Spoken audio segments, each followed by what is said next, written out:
मुझे लगता है कि बच्चियां काफ़ी सेंसिटिव है और आगे के 10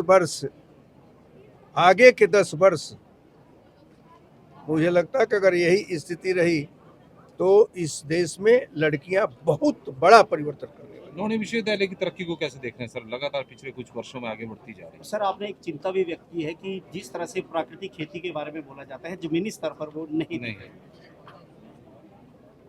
मैंने गलत नहीं कहा है।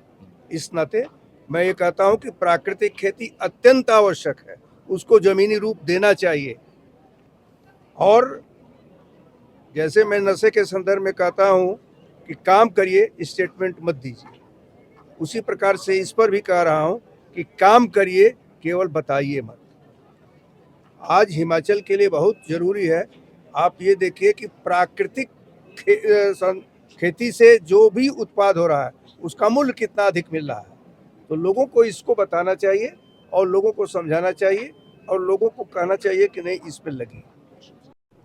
नाम बदलने से कितना एक फर्क जो है वो पड़ने वाला है?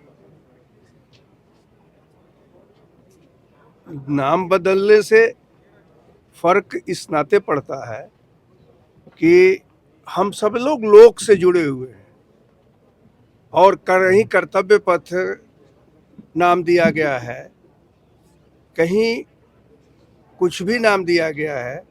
तो मैं समझता हूं कि नाम बदलने से इतना फर्क पड़ेगा कि लोग अब उस पर विचार करेंगे कि लोग कौन सा है। तो एक उत्सुकता रहेगी और उत्सुकता में कोई न कोई परिणाम आएगा। सर, नशे के खिलाफ आपने बहुत बड़ा अभियान हिमाचल प्रदेश में चलाया था और उसी का ही परिणाम है कि सत्ता पक्ष और विपक्ष दोनों आज की डेट में इकट्ठे हो गए, नशे के खिलाफ एकजुट हो गए हैं। तो इसे कैसे देखते हैं? देखो, मैं सबसे पहले तो आप सभी लोगों को इसको के लिए धन्यवाद देता हूँ। मीडिया ने हमको बहुत सपोर्ट किया और उसी का परिणाम है कि मैं पूरे प्रदेश में इस संदेश को ले जा सका। आज मैं ये मान करके चलता हूँ कि हिमाचल के हर क्षेत्र में इसकी चर्चा है। अब अगले 1 वर्ष की स्थिति में मैं सभी जनप्रतिनिधियों से भी आग्रह करूँगा, जो पंचायत के हैं और उससे ऊपर के हैं, कि वह लोगों के घरों तक जाए और जिन घरों में यह नशे का थोड़ा भी वो है उसको समाप्त करें, ताकि हिमाचल पुनः देवभूमि के रूप में आ सके। सर, नशे के खिलाफ जो नशा तस्कर है उनके खिलाफ अब सरकार द्वारा बड़ी कार्रवाई की जा रही है, संपत्ति भी उनकी जब्त की जा रही है। लेकिन देखने में आया, क्योंकि लगता है कि पुलिस जो कार्रवाई करती है वो चार्ज लगाती है राजस्व रिकॉर्ड में, जबकि प्रॉपर वो सील नहीं होती, क्योंकि कई इस तरह के मामले आए हैं कि जिसमें प्रॉपर्टी सील हुई है।